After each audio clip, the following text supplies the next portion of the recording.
Bonsoir tout le monde, je suis Antoine. Gabriel, j'ai fait une découverte fantastique cette semaine. J'ai trouvé le produit écologique parfait qui va révolutionner ma façon de faire la vaisselle. Bonsoir cher auditeur de World Spoken French. Antoine, tu m'intrigues beaucoup. De quoi s'agit-il? Un nouveau liquide vaisselle bio? Une éponge révolutionnaire? Raconte-nous cette trouvaille écologique. Encore mieux, ce sont des pastilles de liquide vaisselle concentré. Une petite pastille dans un litre d'eau, et voilà. Fini les bouteilles en plastique, fini le gaspillage. C'est génial et tellement efficace. Des pastilles. Quelle idée intelligente.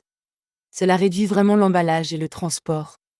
Et niveau efficacité, c'est comparable au liquide vaisselle traditionnel. Même mieux. La vaisselle est parfaitement propre, ça mousse juste ce qu'il faut, et en plus ça sent bon la lavande. J'ai l'impression de faire un geste pour la planète à chaque vaisselle. Fantastique. Et vous, cher auditeur, avez-vous découvert des produits écologiques qui ont changé votre quotidien? Partagez vos trouvailles vertes dans les commentaires. Nous adorons découvrir de nouvelles alternatives durables.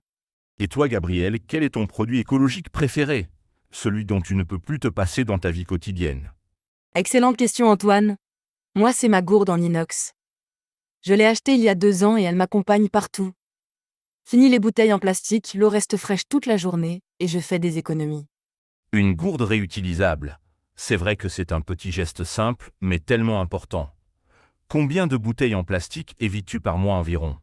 Je dirais au moins 20 bouteilles par mois. Multiplié par tous les Français, imagine l'impact. Et en plus l'eau du robinet en France est excellente, alors pourquoi acheter de l'eau en bouteille? Tu as absolument raison. Et l'aspect économique n'est pas négligeable. Une gourde coûte moins de 20 € et dure des années. Le calcul est vite fait. Exactement. Et maintenant ma gourde fait partie de moi. Mes collègues me reconnaissent à ma gourde bleue. Elle est devenue mon accessoire écologique signature. C'est mignon. Et chers auditeurs, utilisez-vous des gourdes réutilisables? Quelles sont vos marques préférées? Et surtout, avez-vous réussi à convaincre votre entourage d'adopter cette habitude? Bonne question. Parfois, changer les habitudes familiales n'est pas facile. Antoine, as-tu réussi à convertir ta famille à tes pastilles vaisselle écologiques? Alors, ma mère était sceptique au début. Elle pensait que ce ne serait pas assez efficace. Mais après un essai, elle est conquise. Elle m'a même demandé où acheter ses pastilles. C'est souvent comme ça. Les gens sont méfiants au début, puis ils découvrent que l'écologique peut être plus efficace que les produits chimiques. C'est une question d'habitude et d'information. Exactement. Et toi, ta famille a adopté la gourde aussi? Mon frère, oui, complètement. Mais ma sœur préfère encore acheter ses bouteilles d'eau. Elle dit que c'est plus pratique. Chacun avance à son rythme dans l'écologie. C'est vrai, il ne faut pas juger. L'important, c'est que chacun fasse un petit effort. Même un seul produit écologique adopté, c'est déjà formidable. Parlons d'autres catégories de produits, Antoine. Pour l'hygiène personnelle, as-tu testé des alternatives écologiques?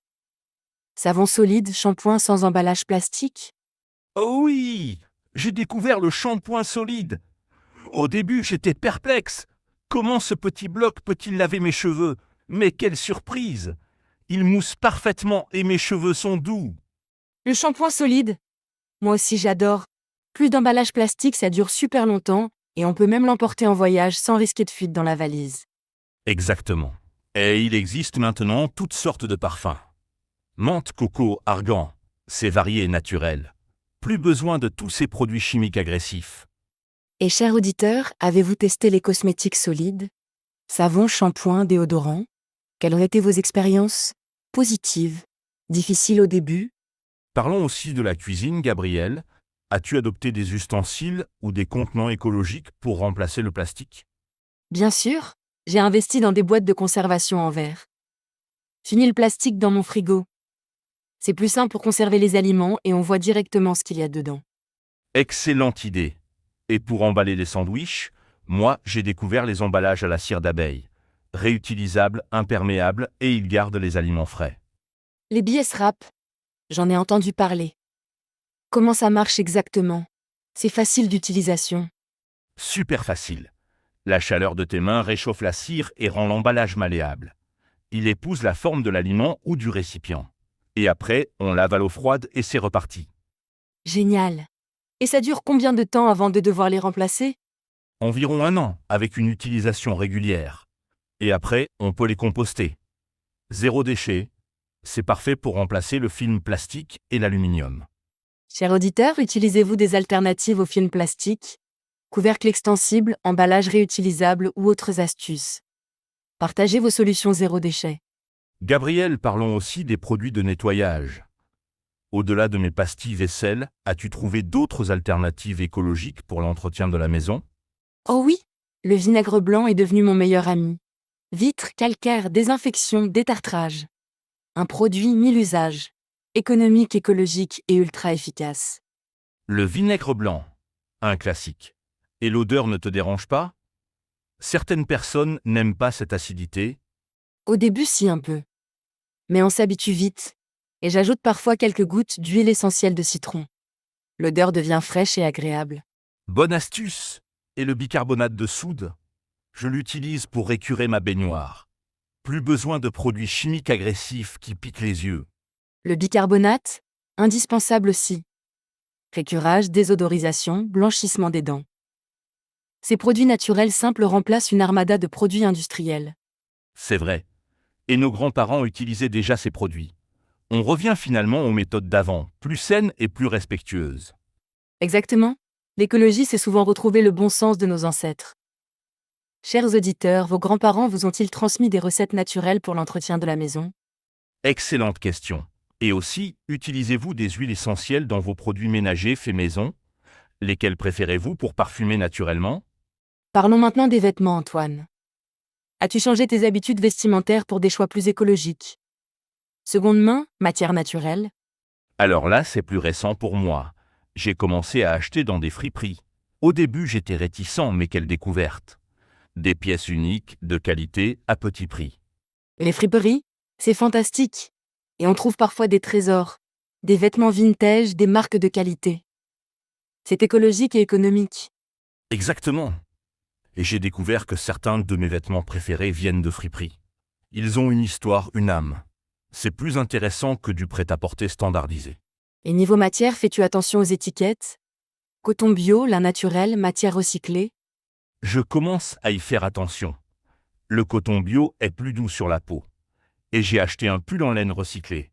Il est chaud, confortable et respectueux de l'environnement. Parfait. Chers auditeurs, achetez-vous d'occasion? Friperie, vide-grenier, application du seconde main. Avez-vous trouvé des pièces exceptionnelles? Racontez-nous vos trouvailles. Et pour les chaussures, Gabriel, c'est plus délicat de les acheter d'occasion. As-tu des marques écologiques à recommander? Bonne question. Moi, j'ai investi dans des chaussures de qualité, réparables. Mieux vaut acheter une paire durable qu'on fait ressemeler que 3 paires bon marché jetables. Sage philosophie. La durabilité plutôt que la quantité. Et pour l'entretien? Crème, brosse, produits naturels. J'utilise des crèmes à base de cire naturelle. Et mes brosses sont en vrai crin. Ces accessoires durent des décennies et entretiennent parfaitement le cuir. Parlons aussi des transports, Gabriel. As-tu des habitudes écologiques pour te déplacer? Vélo, transport en commun, covoiturage? Le vélo? Ma passion écologique. Pour aller au travail, faire les courses, me promener. C'est bon pour la planète, bon pour la santé et souvent plus rapide en ville. Le vélo. Moi, j'hésite encore. La circulation me fait un peu peur. Tu as des conseils pour commencer sereinement le vélo urbain? Commence par des trajets courts et familiers. Évite les heures de pointe au début et investis dans un bon casque et des éclairages. La sécurité avant tout. Et pour la pluie, c'est mon excuse principale pour ne pas prendre le vélo. Comment fais-tu les jours de mauvais temps? J'ai une cape de pluie spéciale vélo et parfois je prends les transports en commun. L'important c'est de réduire l'usage de la voiture, pas de se contraindre tous les jours. C'est raisonnable. Chers auditeurs, utilisez-vous le vélo au quotidien? Dans quelle ville? Avez-vous des astuces pour rouler en sécurité? Vos conseils nous intéressent. Antoine, parlons aussi alimentation. As-tu modifié tes habitudes alimentaires vers plus d'écologie? Local, bio, moins de viande. J'essaie de manger plus local. J'ai découvert un marché de producteurs près de chez moi. Les légumes ont tellement plus de goût. Et je sais d'où ils viennent. Les marchés locaux. C'est merveilleux. Et on peut discuter directement avec les producteurs.